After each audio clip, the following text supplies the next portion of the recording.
IDTV మన ఉనికి మన వాణి. నమస్తే. హైదరాబాద్కు సంబంధించి తాజాగా శాస్త్రవేత్తలు అయితే ఒక అధ్యయనాన్ని వెల్లడిస్తున్నారు.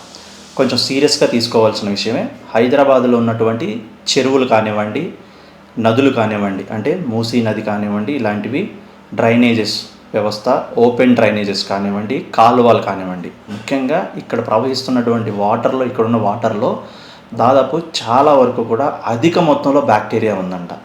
89 రకాల వివిధ రకాల బ్యాక్టీరియాలు, యాంటీబయాటిక్ హాని కలిగించే బ్యాక్టీరియాస్, ఏవైతే హ్యూమన్కి హాని కలిగించే బ్యాక్టీరియా ఈ వాటర్లో ఎక్కువగా ఉందనేది ఇప్పుడు శాస్త్రవేత్తల అధ్యయనంలో వాళ్ళు స్టడీ చేసిన దాంట్లో బయటపడిన విషయం. అయితే ఇది సిటీలో ఉన్నటువంటి ప్రజలకు కానివ్వండి, లేకపోతే వాతావరణ పరంగా కానివ్వండి, ఏదైనా హానికరం ఉంటుందా, ఎలా ఉండబోతోంది, దాని నుంచి తీసుకోవాల్సినటువంటి చర్యలు, జాగ్రత్తలు ఏమిటి, ఈ బ్యాక్టీరియాని అరికట్టే మార్గాలే, దానిపైన ఇప్పుడు అధ్యయనం చేస్తున్నారు. ఏదేమైనా హైదరాబాదులో ఉన్నటువంటి వాటర్ కంటెంట్లో మాత్రం చాలా వరకు ఇంత బ్యాక్టీరియా గుర్తించడం అనేది ఆశ్చర్యానికి, అలాగే ఒక రకమైనటువంటి భయానికి కూడా గురి చేస్తుంది. ఎందుకంటే వాటర్ అనేది ఎంత ముఖ్యమో మనకు తెలిసిందే కదా. ఇంత పెద్ద మొత్తంలో బ్యాక్టీరియా అలా అసలు ఫామ్ అయింది, ఎందుకు వచ్చింది అనేది ఒక రకమైనటువంటి అధ్యయనం చేస్తూ ఉంటే దీన్ని అరికట్టి ప్రజలకు హానికరంగా మారకుండా చూసే విధంగా కూడా చర్యలు తీసుకుంటున్నారు.